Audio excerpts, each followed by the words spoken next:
제21대 대선이 하루 앞으로 다가왔습니다. 저희 연합뉴스TV는 서울 여의도 국회의사당에 스튜디오를 마련했습니다. 연결해 보겠습니다. 오픈 스튜디오 나와주시죠. 네, 국회 오픈 스튜디오입니다. 말씀하신 것처럼 제21대 대통령 선거 이제 바로 내일입니다. 저희가 나와 있는 이곳 국회에도 각 캠프 관계자 그리고 취재진이 하나둘 모이면서 분위기가 점점 고조되고 있는데요. 제 옆에 나와 있는 정치부 이다연 기자와 함께 더 자세한 이야기 나눠보겠습니다. 자, 이 기자, 오늘 대선 후보들이 선거운동을 할 수 있는 마지막 날이잖아요. 정말 총력을 집중하고 있는데 마지막 날 후보들 시간을 어떻게 보내는지 먼저 소개해 주시죠. 네, 먼저 더불어민주당 이재명 후보 같은 경우에는 수도권 일대를 훑고 있습니다. 경기도에선 하남과 성남, 광명을 방문했고요. 서울 강북구와 강서구도 찾습니다. 특히 자신의 정치적 고향인 경기 성남시에선 기자회견을 열고 막판 지지를 호소했습니다. 국민의힘 김문수 후보는 공식 선거운동 시작 후 처음으로 제주를 찾아서 4.3 평화공원에서 참배한 뒤 제주 동문시장에서 집중 유세를 했습니다. 이어서는 부산과 대구, 대전으로 이어지는 빡빡한 일정을 소화하고 있습니다. 개혁신당 이준석 후보는 오늘도 젊은 층을 집중 공략합니다. 오전에는 한국공학대학교를 찾아 학식 먹자 캠페인을 이어갔고요. 이어서 경북 영남대로 이동해 유세를 했습니다. 네, 마지막 날까지 표심을 최대한 끌어올려야 하는 후보들로서는 맨 마지막 유세, 그러니까 이 피날레 유세를 특히 더 신경을 쓸 것 같은데요. 오늘 피날레 유세는 어디서 어떻게 이루어지는지도 좀 알려진 게 있을까요? 네, 이재명 후보는 피날레 유세의 장소로 서울 여의도공원을 선택했습니다. 여의도공원은 시민들이 윤석열 전 대통령 탄핵 촉구 집회를 벌였던 장소죠. 여의도는 비상계엄 해제 결의안과 윤 전 대통령 탄핵안을 통과시킨 국회가 있는 곳이기도 합니다. 이번 선거를 왜 치르게 됐는지를 상기시키면서 내란 심판 이런 키워드를 부각하려는 것으로 보입니다. 김문수 후보의 피날레 유세는 서울시청 광장에서 열립니다. 국민의힘 같은 경우에는 최종 후보를 정하는 과정에서 당내 진통이 있었잖아요. 대선 후보 자리를 놓고 경쟁했던 주요 인사들도 이 자리에 참석해서 원팀 통합정부 비전을 발표할 예정이라고 하고요. 김 후보는 그 후에도 젊은 세대가 많이 찾는 홍대부역과 신논현역 쪽을 가서 거리 인사를 합니다.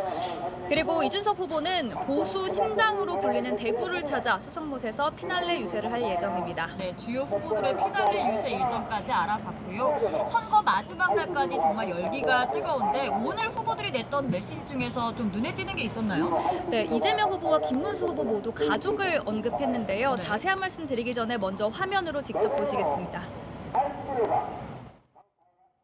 죄 없는 자녀들, 자식들, 아내, 특히 아내.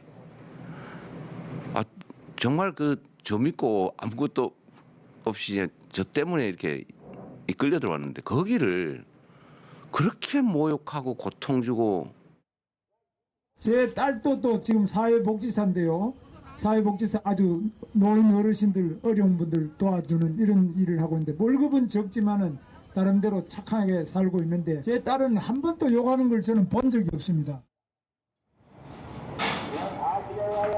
네, 민주당 이재명 후보 그리고 국민의힘 김문수 후보 모두 가족과 관련한 이야기를 했는데 내용은 조금 다른 것 같네요.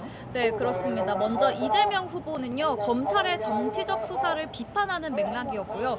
김문수 후보는 이 후보 아들의 댓글 논란을 겨냥하기 위해 꺼낸 말로 풀이가 되죠. 전 정권과 각을 세우는 이 후보와 상대 후보에 관한 논란을 고리로 지지층을 결집하려는 김 후보의 모습이 대조되는 장면입니다. 특히 김문수 후보는 오늘 입장 발표를 통해 이준석 후보를 찍으면 이재명 후보만 도와주게 된다 이러면서 지지를 호소하기도 했습니다. 알겠습니다. 대선이 점점 가까워질수록 각 후보들 간의 네거티브 공방도 거셌잖아요. 지금은 어떤 쟁점들이 가장 뜨거운가요? 네, 우선 국민의힘은 짐 로저스 지지 선언을 고리로 공세를 펴고 있습니다. 지난달 29일 개성공단 기업대표단이 짐 로저스홀딩스 회장이 이재명 후보를 지지했다고 발표한 것에 대한 진위 논란을 지적한 겁니다. 관련해서 국민의힘 김용태 비대위원장은 거짓말 선동이 일상화된 이재명의 방식이라고 주장했고요. 김문수 후보도 국제적인 거짓말쟁이로 이름을 높이게 됐다며 직접 공세에 나섰습니다. 반면에 민주당은 보수단체 리박스쿨의 댓글 여론조작 의혹을 집중적으로 파고들고 있습니다. 박찬대 상임총괄선대위원장은 극우 단체 리박스쿨의 댓글 공작은 대선을 망치려는 명백한 선거 부정이자 사이버 내란이라고 비난했는데 선언했는데요. 그러면서 김문수 후보가 리박스쿨과 연관이 있는 게 아니냐 이렇게 몰아붙이기도 했습니다. 알겠습니다. 특히 이번 대선은 조기 대선으로 준비 기간 자체가 굉장히 짧았잖아요. 각 캠프 그리고 후보들 모두 준비를 더욱 서둘러야 했을 것 같은데 그동안의 과정 한번 돌아보면 어땠습니까? 더불어민주당은 당내 경선 과정이 어대명이라는 예측 속에 치러졌습니다. 3명이 당내 경선에 참여했고 이재명 후보가 89.77%의 압도적인 득표율을 얻으면서 후보가 됐죠. 이 후보의 당내 지지세가 견고해서 어느 정도 예상이 됐던 결과였고요. 반면 국민의힘은 후보 확정 과정에서 진통이 있었습니다.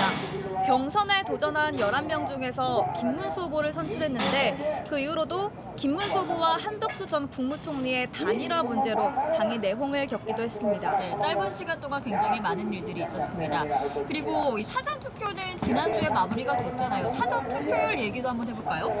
네, 역대 두 번째로 높은 수치가 나왔는데요. 34.74%로 집계됐습니다.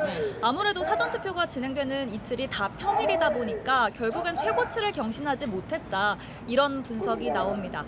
그럼에도 수치가 꽤나 높게 나왔기 때문에 최종 투표율에도 관심이 쏠리고 있는데요. 1997년에 치러진 15대 대선 이후에 대선 투표율이 80%를 넘긴 적이 없었다고 합니다. 과연 이번에는 80%의 선을 넘을 수 있을지 지켜보시죠. 알겠습니다. 이다연 기자 잘 들었고요. 저희 연합뉴스TV는 오늘 그리고 대선 당일인 내일에도 이곳 국회에서 생생한 상황 계속해서 전해드리도록 하겠습니다. 지금까지 국회 오픈 스튜디오였습니다.